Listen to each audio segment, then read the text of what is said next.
ఈ seminar over arching theme ఏమిటి అని అంటే, కుటుంబములు దేవుని విమోచన ప్రణాళికలో భాగస్వామ్యులు.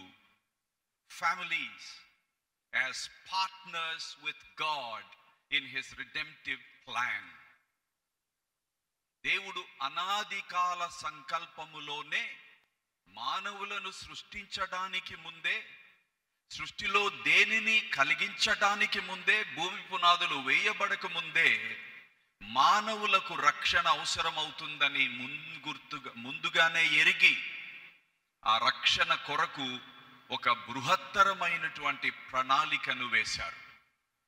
ఆ ప్రణాళికలో భాగంగా కుటుంబాన్ని కూడా ఆయన ముందే చూశారు. ఆ విమోచన ప్రణాళికను నెరవేర్చడం కొరకు కుటుంబాన్ని ఎంచుకున్నారు దేవుడు. కుటుంబముల ద్వారా పని చేయడానికి తన అత్యున్నతమైన జ్ఞానమును బట్టి, వివేచనను బట్టి ఆ ప్రణాళికలో కుటుంబానికి కేంద్ర స్థానం ఇచ్చారు అని చెప్పడంలో అతిశయోక్తి మాత్రం ఏమీ లేదు. దేవుని వాక్యం ఆ విషయాన్ని మనకు తెలియపరుస్తూ ఉంది. ఒక గొప్ప క్రైస్తవ తాత్వికుడు, దైవ జ్ఞాన శాస్త్రములో నిపుణుడు ఫ్రాన్సిస్ షేఫర్ గారు సాంస్కృతికమైనటువంటి శాస్త్రాన్ని గురించి, ఒక సమాజాన్ని మనం ప్రభావితం చెయ్యాలి అనంటే ఆ సమాజానికి పిల్లర్స్ లాంటి 7 కేంద్రాలు ఉన్నాయి. వాటిని మనం ప్రభావితం చేస్తే తప్ప క్రీస్తు వారంగా, సంఘస్థులంగా, దేవుని రాయబారులంగా సమాజాన్ని ప్రభావితం చేయలేము. సో సమాజాన్ని ప్రభావితం చేయాలి అంటే ఆ 7 కేంద్రాలను దృష్టిలో ఉంచుకొని స్ట్రాటజిక్గా ఆలోచించి మనం పని చేయాలి. ఆ 7 చుట్టూ కేంద్రీకృతమైన ఆలోచన సరళి, ప్రణాళిక విధానం సంఘానికి ఉండాలి. ఇంగ్లీష్లో ఆయన ఇలా అన్నారు, if we are to impact any nation for Jesus Christ, we would have to affect the 7 centers of influence of society that are the pillars of any society. ఏ సమాజానికైనా ఈ 7 అంశాలు పిల్లర్స్ లాంటివి.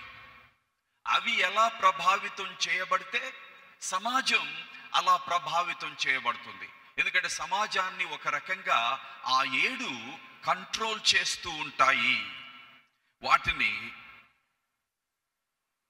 సమాజమును, సంస్కృతిని ప్రభావితం చేసే 7 కల్చరల్ సెంటర్స్ అనొచ్చు. అవి ఏమిటి అని అంటే, 1 బిజినెస్ లేక కామర్స్ అంటే వ్యాపార రంగము. 2 ఎడ్యుకేషన్ విద్యారంగము. 3 కుటుంబము, కుటుంబ వ్యవస్థ. 4 రిలిజియన్ మత సంబంధమైనటువంటి విషయాలు, religious spear of the society. ఆ తరువాత 5 ఆర్ట్స్, ARTS. రకరకాల ఆర్ట్స్ ఉంటాయి. డాన్స్ కావచ్చు, మ్యూజిక్ కావచ్చు, ఇట్లా చాలా ఉంటాయి ఆర్ట్ ఫామ్స్. ఆ తరువాత 6వది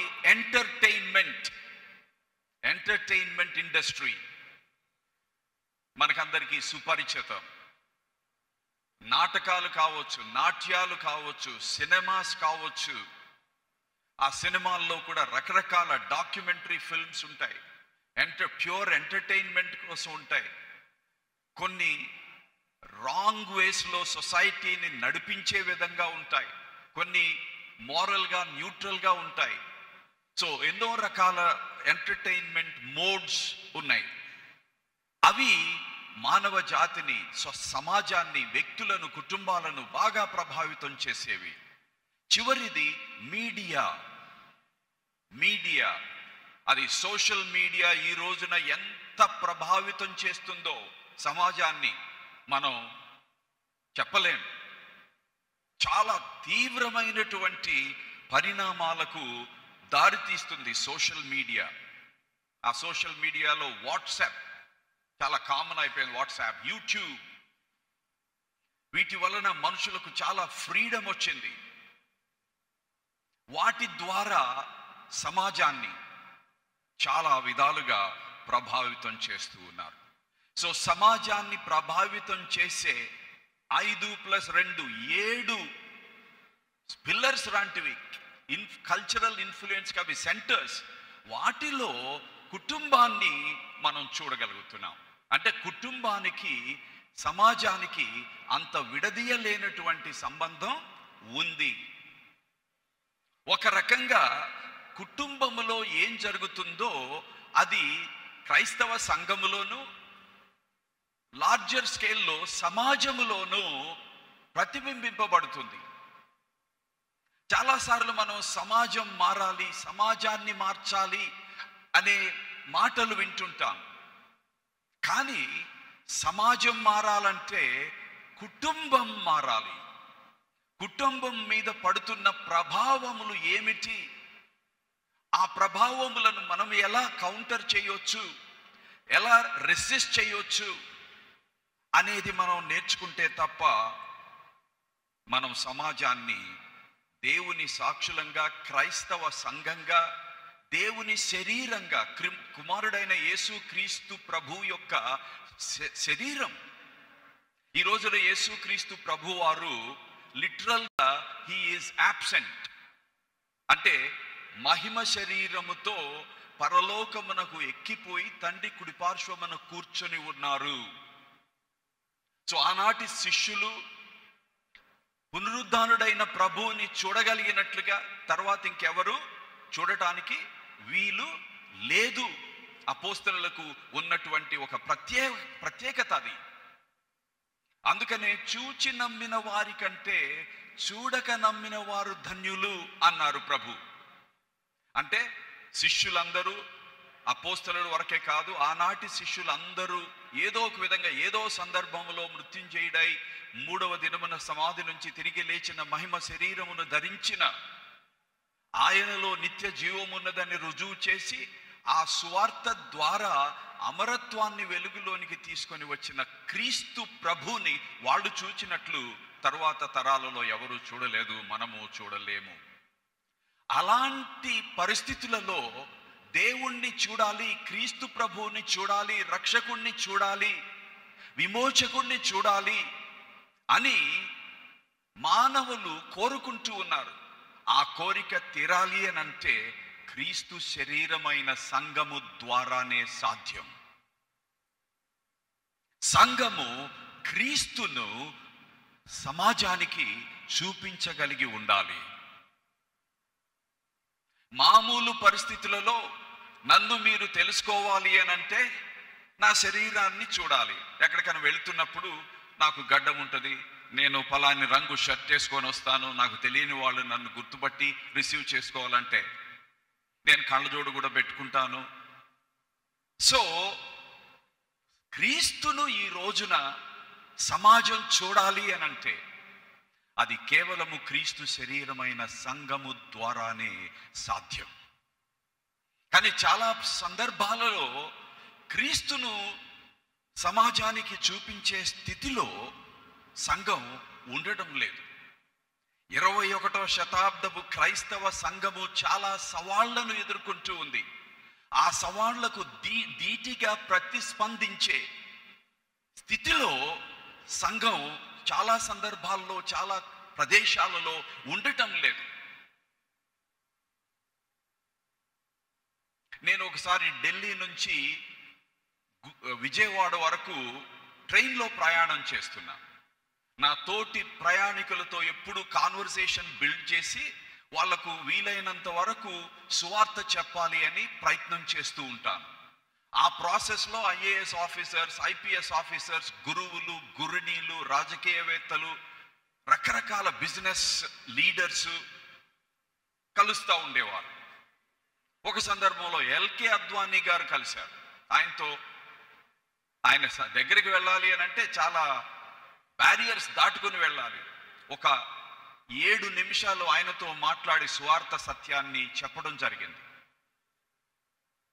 ఆయన మంచి పవర్ఫుల్ పొలిటికల్ లీడర్గా బీజేపీలో ఉన్నప్పుడు 7 నిమిషాలు చెప్పిన తర్వాత, నేను బిజీగా ఉన్నానండి, లేకపోతే ఇంకొంచెం మీతో మాట్లాడాలి అని అనిపిస్తుంది, మీరు నెక్స్ట్ టైం ఢిల్లీ వచ్చినప్పుడు నాకు కాల్ చేయండి, ఇది మా ఇంటి ల్యాండ్ లైన్ నంబర్, తప్పనిసరిగా మీరు మా ఇంటికి రావాలి అని చెప్పారు. సో అలాంటి ఒక సందర్భంలో ఒక ఆయనతో మాట్లాడుతూ ఉన్నా. సో ఆ మాటల ప్రక్రియలో నేను యేసుక్రీస్తు ప్రభు ప్రస్తావన తీసుకొచ్చాను. ఆయన వెంటనే, అది గుంటూరు జిల్లాలో ఉన్నాం అప్పుడు మేము, తెనాలిలో. గుంటూరు జిల్లాలో ఎక్కడ సంఘాలలో గొడవలు జరిగాయి, హత్యాయత్నాలు జరిగాయి, హత్యలు జరిగాయి. ఎక్కడెక్కడ పోలీసులు ఉండకపోతే సంఘములోని 2 వర్గాలు సమాధానపూర్వకంగా కలవలేరో ఇవన్నీ చెప్పుకుంటూ వచ్చారు. నాకు అప్పుడు అనుమానం వచ్చింది, ఈయన ఏదైనా ఆర్ఎస్ఎస్ కార్యకర్త ఏమో అని. సార్, ఈ విషయాలన్నీ మీకు ఎలా తెలుసు సార్, మీరు ఎవరండి అన్న.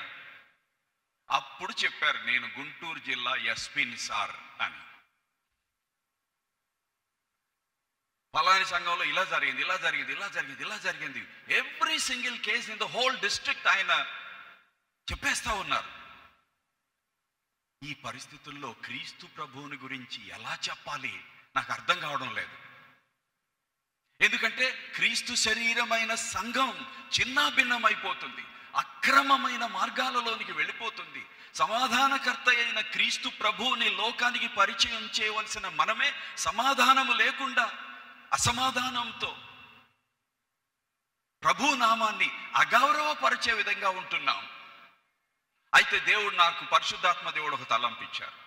ఆయన చెప్పిన అన్ని నీకు తెలుసు, నిజమే, నిజాన్ని నిజంగా ఒప్పుకో అని దేవుడు ఒక తలంపించారు. అప్పుడు నేను అన్నాను, సార్, నాకంటే మీకు ఎక్కువ తెలిసినట్లుంది క్రైస్తవ్యంలో ఉన్న ఈ భయంకరమైన సమస్యను గురించి, ఇంకా వేరే సమస్యలు కూడా ఉన్నాయి. మీరు చెప్పిన ప్రతిదానితో నేను అంగీకరిస్తున్నానండి అని చెప్పాను. ఎవరు చెప్పినా సత్యాన్ని సత్యంగా అంగీకరించాలి. అలా అంగీకరించిన తరువాత నేను అన్నాను, అయితే క్రైస్తవ్యానికి ఇంకొక సైడ్ ఉంది sir. There is another side to the story of Christianity and the Christian church. పలాని చోట రెడ్డిస్ కమ్యూనిటీ ఉంది, అక్కడ చర్చ్ ఉంది, మీకు తెలుసా? పలాని చోట నాయుడుస్ కమ్యూనిటీ ఉంది, అక్కడ చర్చ్ ఉంది, మీకు తెలుసా? సో ఆయన చెప్పిన దానికి నేను ఒప్పుకున్నారు కాబట్టి, ఇప్పుడు నేను చెప్పే వాటికి ఆయన కూడా తెలుసు కాబట్టి ఒప్పుకున్నారు. సో క్రైస్తవ్యం అంటే కేవలం ఫస్ట్ మీరు లిస్టు చేసిన కేసెస్ మాత్రమే కాదు సార్, ఈ కేసెస్ కూడా ఉన్నాయి కదండి అన్న. అవునండి. అప్పటి నుంచి పాజిటివ్ వేలో యేసు ప్రభువుని గురించి, తన సంఘాన్ని గురించి, తన శరీరమైన సంఘాన్ని గురించి చెప్పడం సాధ్యమైంది. సంఘమును రకరకాల సమస్యలు ఎదుర్కొంటున్నాయి, సంఘం సవాళ్లను ఎదుర్కొంటుంది. అవి తాత్వికపరమైనవి కావచ్చు, అంటే అందులో సాపేక్షవాదం. సత్యం అంటే అందరికీ ఒకటి కాదండి, ఎవరు ఏది నమ్మితే వాళ్ళకి అదే సత్యం, ఎవరి మతం వాళ్ళకి, ఏ మతం అన్ని మతాల కంటే శ్రేష్టమైనది లేదు. ఇట్లా రకరకాల తాత్వికపరమైనటువంటి సవాళ్లను సంఘం ఎదుర్కొంటుంది. మరికొన్ని దైవజ్ఞానపరమైనటువంటి సమస్యలు, త్రిత్వం కాదని అంటూనే క్రీస్తు సంఘం అని పేరు పెట్టుకుంటారు. యెహోవా సాక్షులమని క్రీస్తు దైవత్వాన్ని, పరిశుద్ధాత్మ దైవత్వాన్ని కాదంటారు. దేవుడు ఒక్కడే కాదు, దేవుడు చాలా మంది ఉన్నారు. నీవు నేను కూడా దేవుని పిల్లలం. ఎదిగి ఎదిగి మనం కూడా దేవుళ్ళం అవుతాం. పరలోకములో ఒక్క దేవుడు, చాలా మంది మనుషులు కాదు, పరలోకములో దేవుళ్ళ సమూహం ఉంటుంది అని బోధిస్తారు మార్మోన్స్. సో ఈ విధంగా దైవజ్ఞానపరమైనటువంటి సమస్యలు. సాంస్కృతిక పరమైనటువంటి సవాళ్ళు. సంస్కృతి చాలా దారుణమైనటువంటి రీతులలో వెళుతుంది. రాజకీయ రంగంలో నీతి లేదు, నిజాయితీ లేదు, మాట నిలుపుకునే స్వభావం లేదు. ఎన్ని పార్టీలు ఎన్నిసార్లు ఎందుకు మారుతారు ఆలోచించండి ఒకసారి. సో ఆ విధంగా కల్చరల్గా, పొలిటికల్గా, నైతికంగా కూడా నైతిక విలువలు పతనమవుతూ ఉన్నాయి. అనైతికతే సాధారణమైపోయింది, నైతికత అసాధారణమైపోయింది. కానీ దేవుడు చేసిన సృష్టిలో నైతికత సాధారణం, అనైతికత అసాధారణంగా ఉండాలి. రకరకాల సమస్యలు, మతపరమైన సమస్యలు, మతములు ఎన్నో ఉన్నాయి. భారతదేశంలో ప్రతి మతానికి కూడా same constitutional recognition and value ఉంది. దేశానికి ఒక మతం లేదు. సో పౌరులు ఏ మతాన్ని ఎంచుకుంటే ఆ మతములో జీవించవచ్చు, ఆ మతాన్ని ప్రాక్టీస్ చేయవచ్చు, ఆ మతాన్ని ప్రాపగేట్ చేయవచ్చు. అలాంటి దేశములో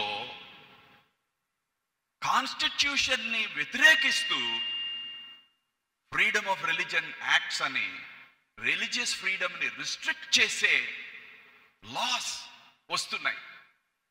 ఇంతకుముందు ఒక 7 స్టేట్స్లో ఉండేవి, ఇప్పుడు 9 స్టేట్స్లో వచ్చాయి, ఇంకా ఎక్కువ స్టేట్స్లో రావచ్చు.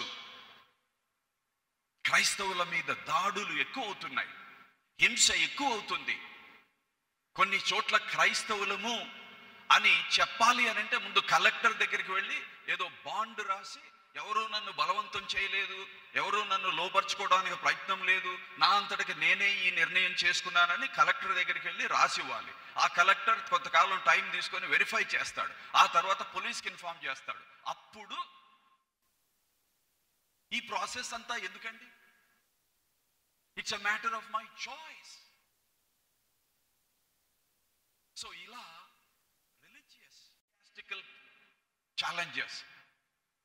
అందరము ఆరాధించేది త్రియేక దేవుణ్ణి, అందరము నమ్మేది యేసుక్రీస్తు నందే రక్షణ, మరొక చోట రక్షణ లేదు అని. అందరము నమ్మి బాప్తిస్మము పొందిన వారికి దేవుని రాజ్యంలో ప్రవేశం.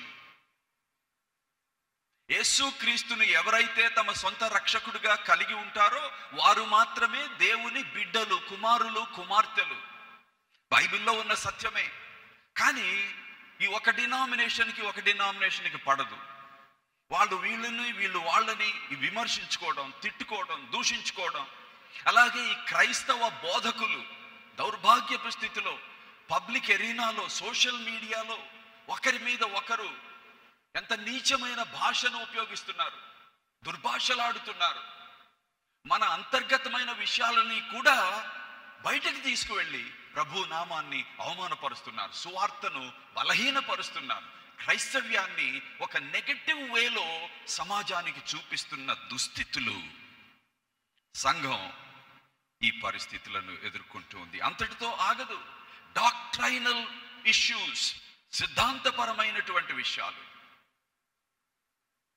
మేము ఆర్టీఎఫ్ రైట్ థియాలజీ ఫోరంలో ఏ విధమైనటువంటి సిద్ధాంతపరమైన సవాళ్లను సంఘం ఎదుర్కొంటుందో దాన్ని అధ్యయనం చేస్తూ ఒక్కొక్క ముఖ్యమైన అంశం మీద ఒక series of discussions, panel discussions, presentations చేస్తున్నాం.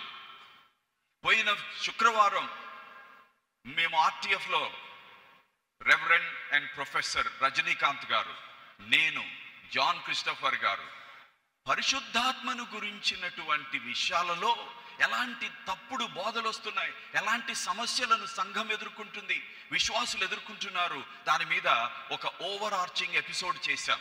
వచ్చే శుక్రవారం నుంచి పరిశుద్ధాత్మను గురించిన బైబిల్ బోధన ఏమిటి, వస్తున్నటువంటి వక్రబోధలు అని మనం ఎలా గుర్తించాలి, సరి అయిన బోధను సరి అయిన బోధగా ఎలా గుర్తించాలి, అవన్నీ టీచ్ చేయబోతున్నాం. ఒక 10 ఎపిసోడ్స్ ప్లాన్ చేశాం. ఒక ఆయన అంటున్నాడు, నేను రాత్రి ఆ వీడియో వాచ్ చేశాను, నాకు బర్త్డే సందర్భంగా మా ఫ్యామిలీ సూటు బూటు అన్నీ కొనిచ్చారు. ఆ తర్వాత వచ్చిన వారంలో నేను వాక్య ప్రసంగం చేస్తూ ఉన్నప్పుడు దానివల్ల నాకు ఇబ్బంది కలిగింది, చెమట్లు వచ్చేసాయి, సరిగా వాక్యం చెప్పలేకపోయాను, కాబట్టి ఈ కోటు సూటు బూటు మొత్తాన్ని తీసి ప్రక్కన పడేశాను. ఆ తరువాత ఆదివారం తెల్ల చొక్కా వేసుకొని చర్చికి వచ్చాను, దేవుని అభిషేకం నా మీదికి దిగి వచ్చింది. అంటే తెల్ల చొక్కాయికి దేవుని అభిషేకానికి, పరిశుద్ధాత్మ అభిషేకానికి సంబంధం ఎక్కడైనా ఉందా బైబిల్లో? మరి అట్లయితే పాశ్చాత్య దేశాల్లో భయంకరమైన చలి ఉంటుంది, మనకలాగా చెప్పులు కూడా తీయరు, షూస్ తీయరు. పుల్పీఠం మీదకి వచ్చి ప్రసంగం చేసే ప్రసంగికుడు కూడా షూస్తోనే వస్తాడు, ఎందుకంటే షూస్ లేకుండా వస్తే అక్కడ వణికిపోయే చలి ఉంటుంది. మరి వాళ్ళకి ఆత్మాభిషేకం లేదా? చూడండి ఎన్ని విపరీత ధోరణులు, సైద్ధాంతిక పరమైనటువంటి డాక్ట్రైనల్ ఇష్యూస్, మినిస్టీరియల్ ఛాలెంజెస్. మినిస్ట్రీని కొంతమంది పరిచర్యను పైసల సంపాదనకు ఛానల్గా వాడుకున్నారు. అంటే క్రైస్తవ పరిచర్యను వ్యాపారంగా మార్చేశారు. కొంతమంది వారు చేసే వ్యాపారాన్ని కూడా పరిచర్యలాగానే చేసేవాళ్ళు వాళ్ళు కొద్దిమంది ఉన్నారు. Business as ministry, ministry as business. చూడండి ఈ రెండింటికి ఎంత తేడా ఉందో. సో దాన్ని బట్టి మనం ఎక్కడైనా ఒక చోటికి వెళితే మనం యథార్థంగా మన డబ్బులు ఖర్చు పెట్టుకొని వెళ్తాం, మన చందాలే వేసుకొని ఆ చందాలను ఉపయోగించి పరిచర్య చేయటానికి వెళ్తాం.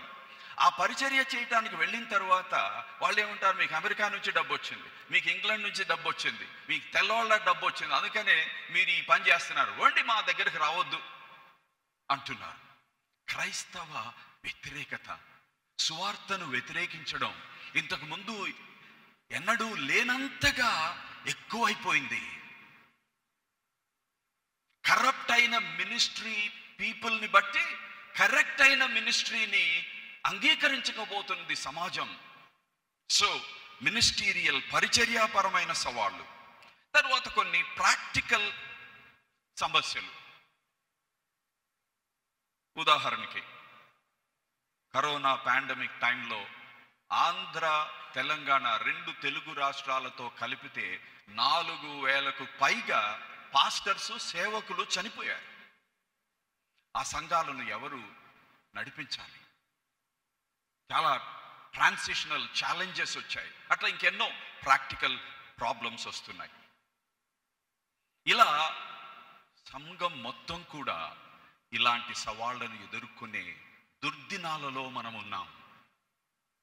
కాబట్టి మనం ఎవరిమి, మనకు దేవుడిచ్చిన స్థానం ఏమిటి, తన ప్రణాళికలో మనం ఎలా జీవించాలి, ఎలాంటి అవగాహన కలగా ఉండాలి, ఎలాంటి జీవన విధానాన్ని అలవర్చుకోవాలి, ఇలాంటివన్నీ నేర్చుకోవాలి. 21వ శతాబ్దపు సవాళ్లలో అతి ముఖ్యమైన సవాళ్ళు వివాహము మరియు కుటుంబపరమైన సవాళ్లుగా కనిపిస్తున్నాయి. వివాహము మరియు కుటుంబపరమైన సవాళ్ళు ఏమిటవి? 1, కుటుంబంలో సబ్మిషన్, విధేయత, లోబడి ఉండుట. దాన్ని ఈనాటి స్త్రీలు అంగీకరించడం లేదు. వాళ్ళ తల్లిదండ్రులు నువ్వెందుకు లోబడి ఉండాలి, నువ్వు కూడా సాఫ్ట్వేర్ ఇంజనీరే, నీ భర్త కూడా సాఫ్ట్వేర్ ఇంజనీరే, ఆయన ఎంత సంపాదిస్తున్నాడో నువ్వు అంత సంపాదిస్తున్నావు, లోబడాల్సిన అవసరం లేదు అని టీచ్ చేసే తల్లిదండ్రులు లేకపోలేదు, తల్లులు లేకపోలేదు. సో క్రైస్తవ వివాహములో, కుటుంబములో లోబడి ఉండుట అనేది సమస్యగా మారిపోయింది. ఇది ఎంతవరకు వెళ్ళింది అని అంటే, ఒక పాస్టర్ గారు వివాహం చేశారట. ఆ వివాహము ఒడంబడికలో, తెలుగులో నాకు రావడం లేదు, ప్రమాణాలలో లోబడి ఉండుట అనే మాటను తీసివేసి ప్రమాణులు చెప్పించాను అని గర్వపడుతూ చెప్తున్నాడు. అది సిగ్గుపడవలసిన విషయం. దేవుని వాక్యములో ఉన్నదానిని తీసివేసి సమాజపరమైనటువంటి ఒత్తిడిని బట్టి సమాజంతో సరితూగాలి, సమాజం ఎట్లా పోతుంటే మనం కూడా అలాగే పోవాలి అనే ధోరణి ఎంత విచారకరం. మనకు బైబిల్లో ఏముంది? మీరు ఈ లోక మర్యాద చొప్పున నడువక. లోకమంతా ఒకటై ముక్త కంఠంతో స్త్రీవాదము వలన, ఫెమినిజం వలన, రాడికల్ ఫెమినిజం, చాలా తీవ్రస్థాయి ఫెమినిజం వలన స్త్రీలు ఇట్లా మారిపోయి సమస్యలకు దారితీస్తున్నారు. సరే, స్త్రీలను గురించి చెప్పారు మీరు, మరి పురుషుల సంగతి ఏంటి సార్ అనొచ్చు మీరు. వాళ్ళ సంగతి కూడా బాగానే తెలుస్తుంది. అథారిటీ, అధికారం, దేవుడిచ్చిన అథారిటీని దేవుడు ఎలా చూపించాలో అని కోరుకుంటున్నాడో అలా చూపించాలి. కానీ పురుషులు అలా కాకుండా పురుషాధిక్యత, మేల్ షావినిస్టిక్ వేలో మన చుట్టూ ఉన్న సమాజం స్త్రీలను ఎలా ట్రీట్ చేస్తుందో క్రైస్తవ పురుషులు కూడా స్త్రీలను అలాగే ట్రీట్ చేయడం. ఒక కమాండర్ లాగా, ఒక డిక్టేటర్ లాగా. నేను చెప్తే అంతే. కమ్ అంటే కమ్, గో అంటే గో, బ్రింగ్ టీ అంటే టీ, బ్రింగ్ కాఫీ అంటే coffee, add little more sugar అంటే షుగర్. కర్రీ బాగలేదని తిడితే గమ్మునుండాలి. సో ఒక రాంగ్ వే పురుషులు అలవర్చుకున్నారు. దాని వలన కూడా అథారిటీని మనకు ఎగ్జాంపుల్ అయిన క్రీస్తు ప్రభు ఎలా ఎక్సర్సైజ్ చేశారు, నాయకత్వాన్ని.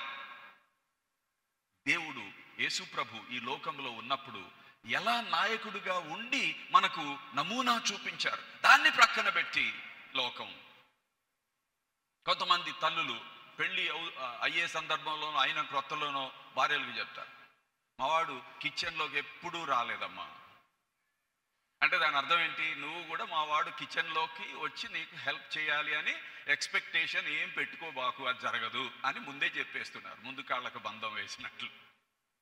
కానీ పురుషుడు కిచెన్లో ప్రవేశించకూడదు అని ఆదికాండం 3వ అధ్యాయం 14వ వచనంలో ఏమన్నా ఉందా? ఎఫెసీ పత్రిక 5వ అధ్యాయం 35వ వచనంలో ఏమన్నా ఉందా? లేదు. ఇది సమాజం ఇలా తయారు చేసింది.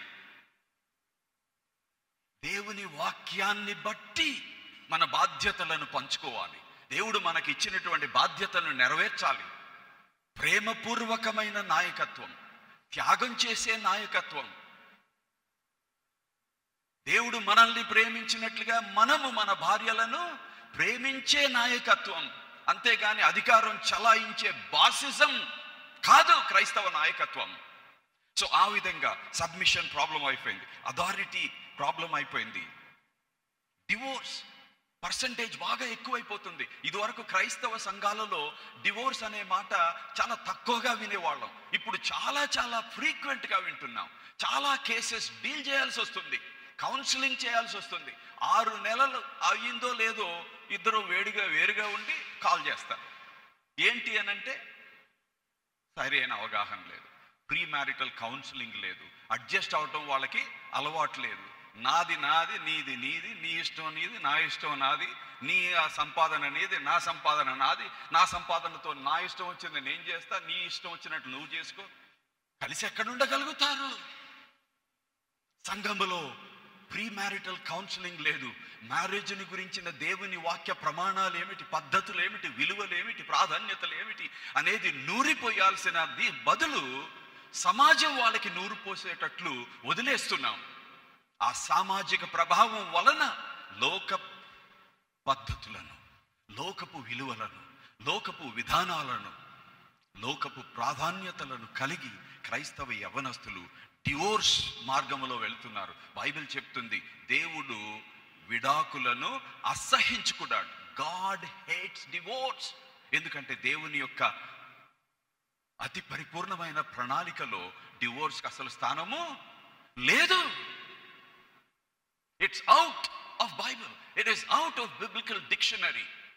మానవ హృదయ కాఠిన్యమును బట్టి 2 కారణముల చేత విడాకులు తీసుకోవచ్చు, కానీ అసలైతే ఆది నుండి ఇది దేవుని ప్రణాళిక కాదు అని క్రీస్తు ప్రభు స్వయంగా చెప్పారు.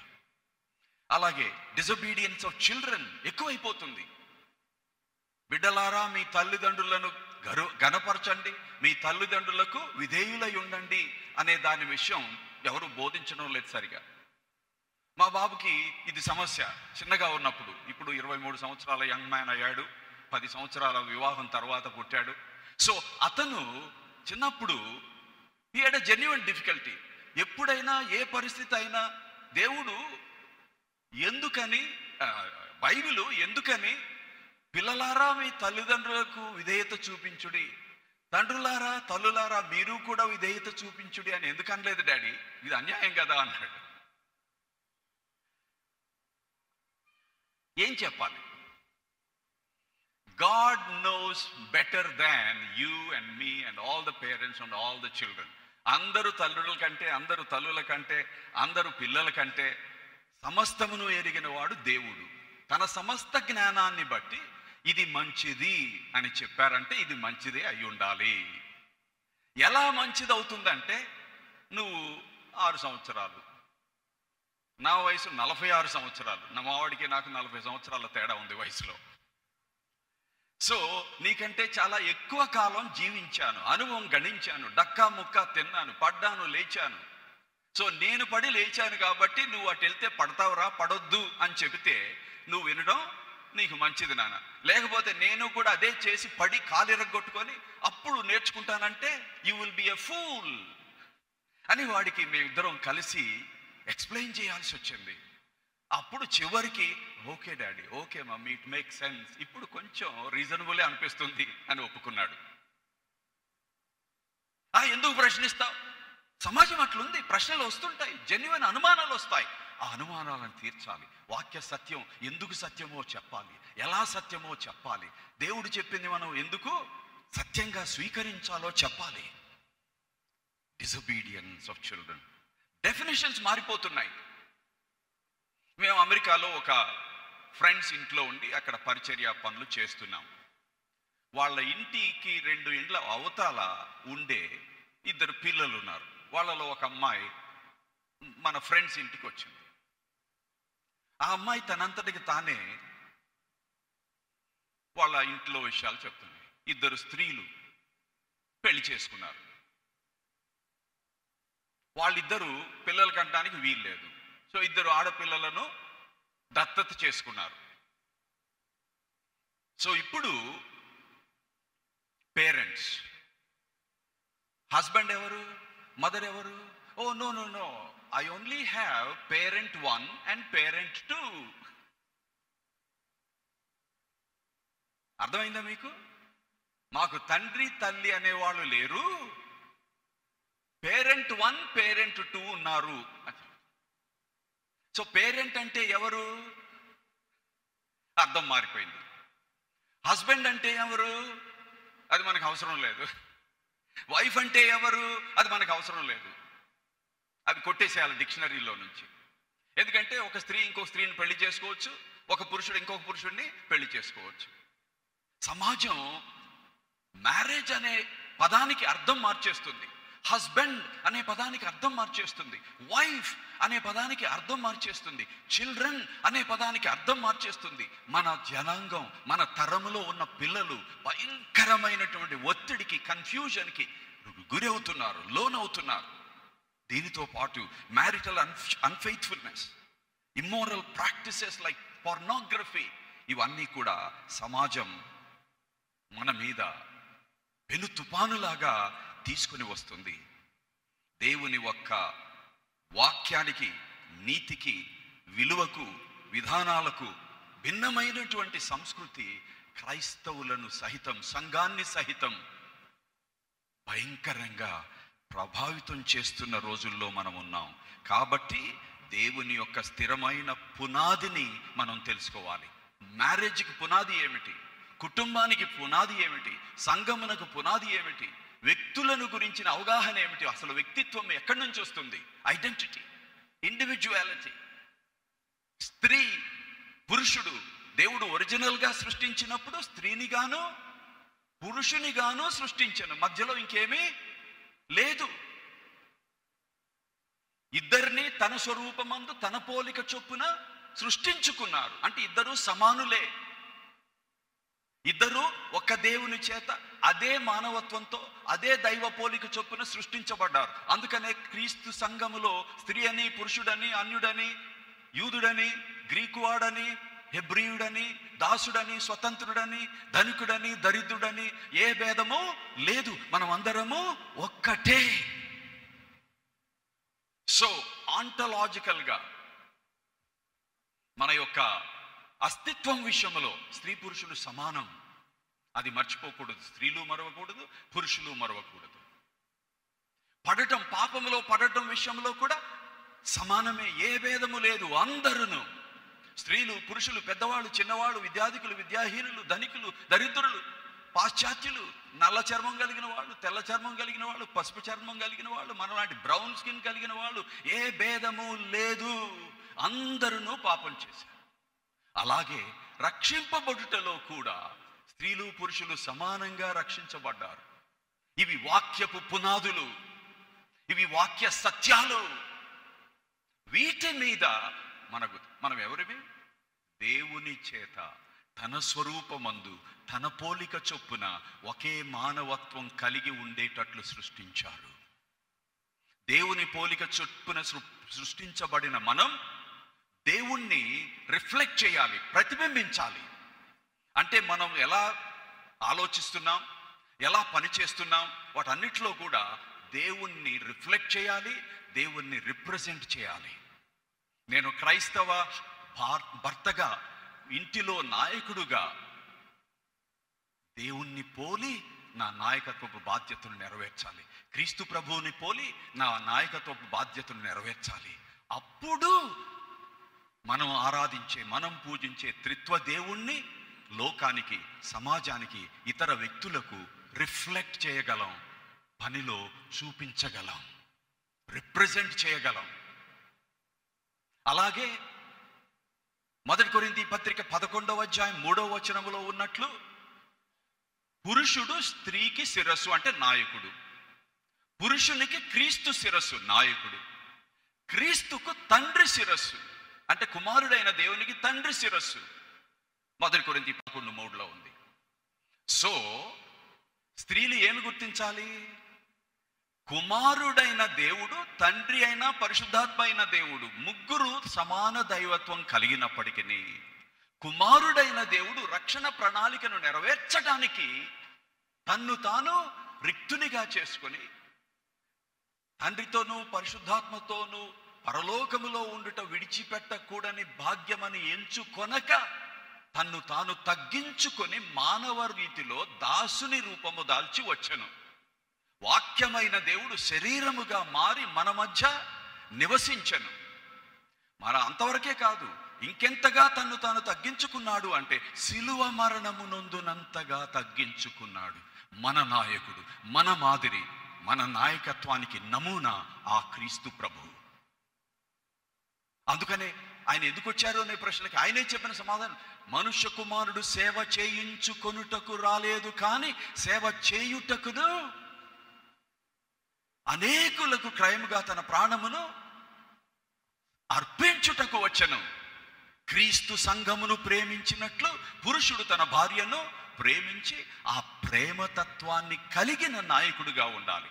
ఆ సర్వెంట్ మైండ్ సెట్, ఈ మనసు మీరును కలిగి ఉండుడి, క్రీస్తు కలిగిన మనసును మీరును కలిగి ఉండుడి. అందరికీ, మరి ముఖ్యంగా పురుషులమైన మనకు వర్తిస్తుంది.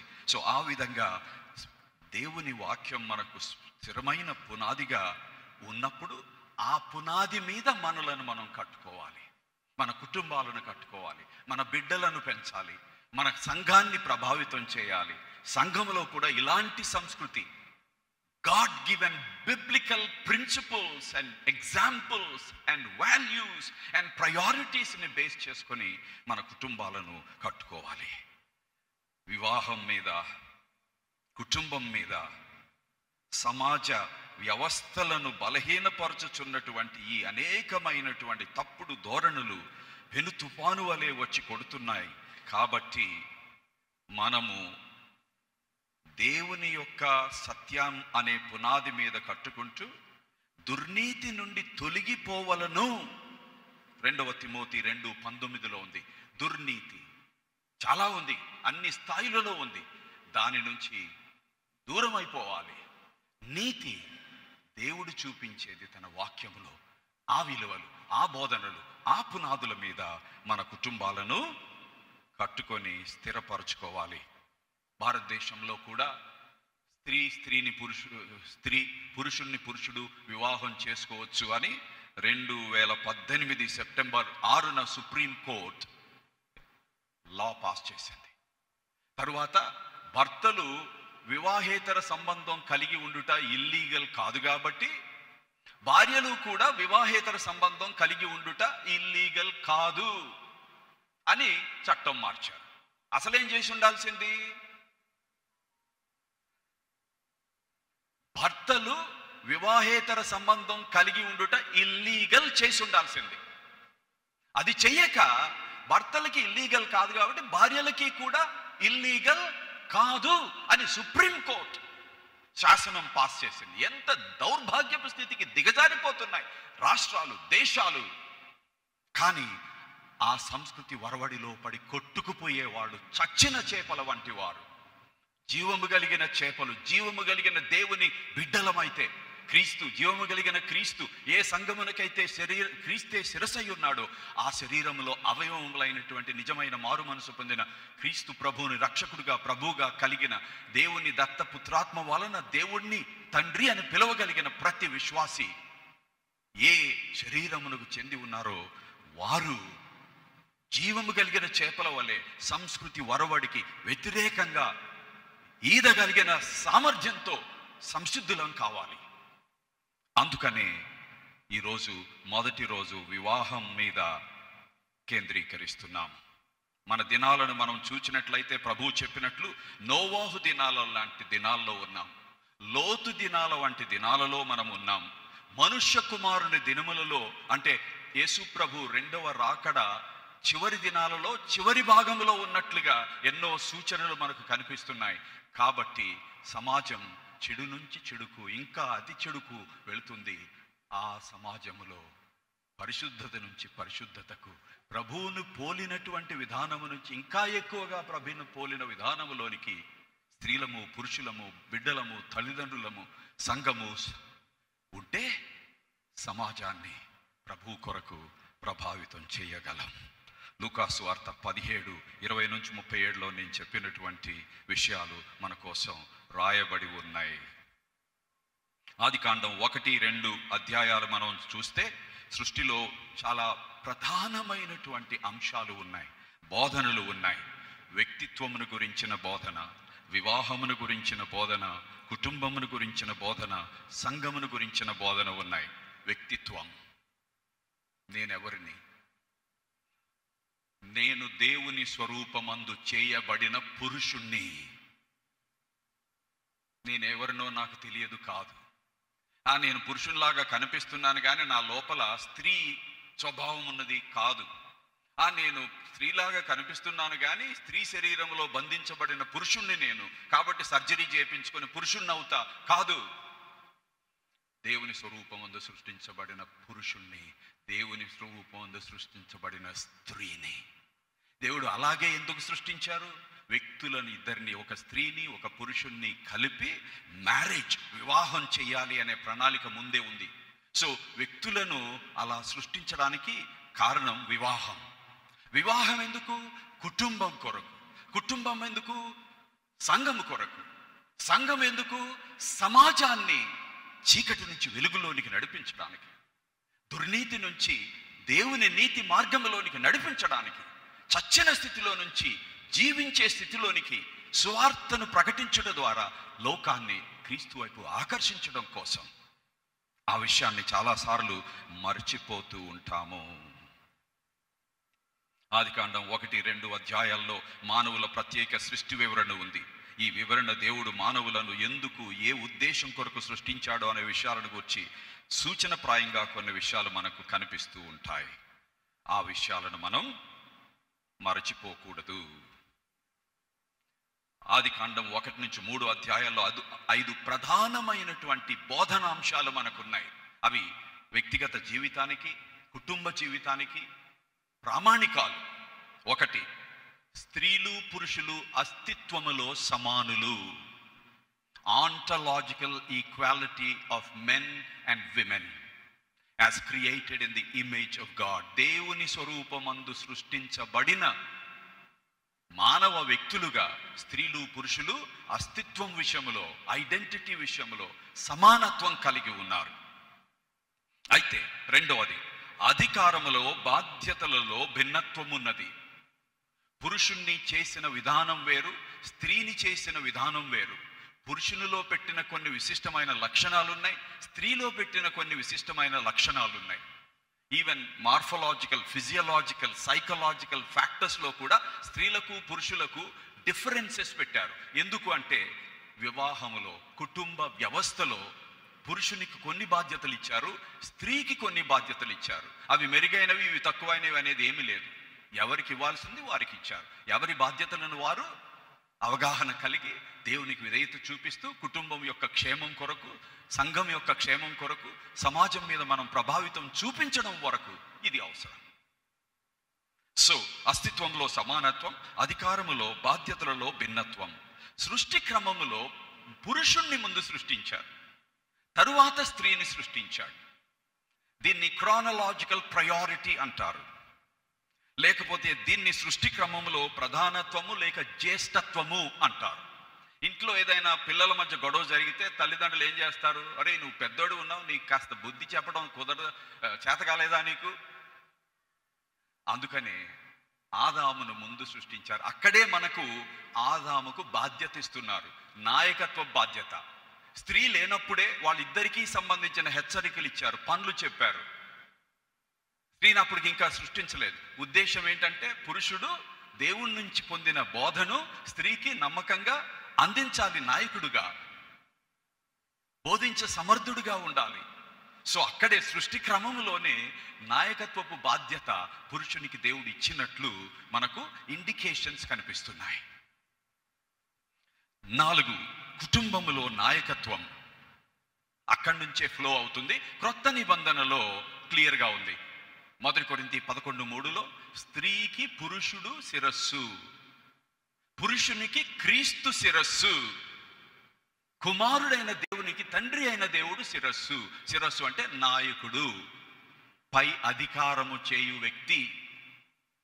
సో కుమారుడు తండ్రికి ఎలా లోబడతాడో స్త్రీ తన భర్తకు అలా లోబడాలి. కుమారుడైన దేవుడు తండ్రి పరిశుద్ధాత్మలతో కలిసి సంఘమును ఎలా ప్రేమించి తన్ను తాను బలిగా అర్పించుకున్నాడో సంఘము కొరకు, పురుషుడు క్రీస్తును పోలి తన భార్యను ప్రేమించాలి.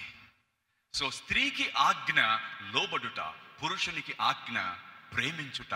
ఇద్దరికి నమూనా, మోడల్ క్రీస్తే. ఎవరి పని వాళ్ళు చేస్తే ఎంత సువార్తను ప్రతిబింబించే విధంగా ఉంటుంది మన జీవితం, మన కుటుంబ జీవితం. సంఘములో కూడా సేవక నాయకత్వం చేసే బాధ్యతను ప్రథమంగా పురుషులకు ఇచ్చాడు, తరువాత స్త్రీలకు ఇచ్చాడు. స్త్రీలు మాట్లాడొద్దా అన్నోనను, అది కాదు. అధికారం విషయంలో పురుషులకు ప్రాధాన్యతనిచ్చాడు. ఎల్డర్షిప్లో యేసు ప్రభు చేసినటువంటి సెలక్షన్లు కూడా అది కనిపిస్తుంది. బట్ డీకన్ దగ్గర డీకనెసెస్ కూడా ఉన్నారు. యేసు క్రీస్తు ప్రభువుని చివరి వరకు వెంబడించింది స్త్రీలే. ఆయన అవసరతలను వారి సొంత ఆదాయము నుంచి తీర్చినది స్త్రీలే. గలిలయ నుంచి వచ్చిన స్త్రీలు యేసు ప్రభు మరణించే అంతిమ గడియల వరకు అక్కడ ఉన్నారు. శిష్యుల్లో ప్రథములైన పురుషులు పారిపోయారు. పునరుద్ధానుడైన క్రీస్తు ప్రప్రథమంగా కనిపించింది స్త్రీకి. సో స్త్రీ విలువను బైబిల్ ఎక్కడ తక్కువ చేయదు, అత్యుత్తమమైన స్థానం ఇస్తుంది. సో ఈ విషయాలను నా భార్య శాంతకుమార్ గారు ఇంకా ముందుకు తీసుకొని వెళ్తారు. నేను కొంచెం ఎక్స్ట్రా టైం తీసుకున్నాను మేమిద్దరం అనుకున్న దానికంటే. But she is a very capable women.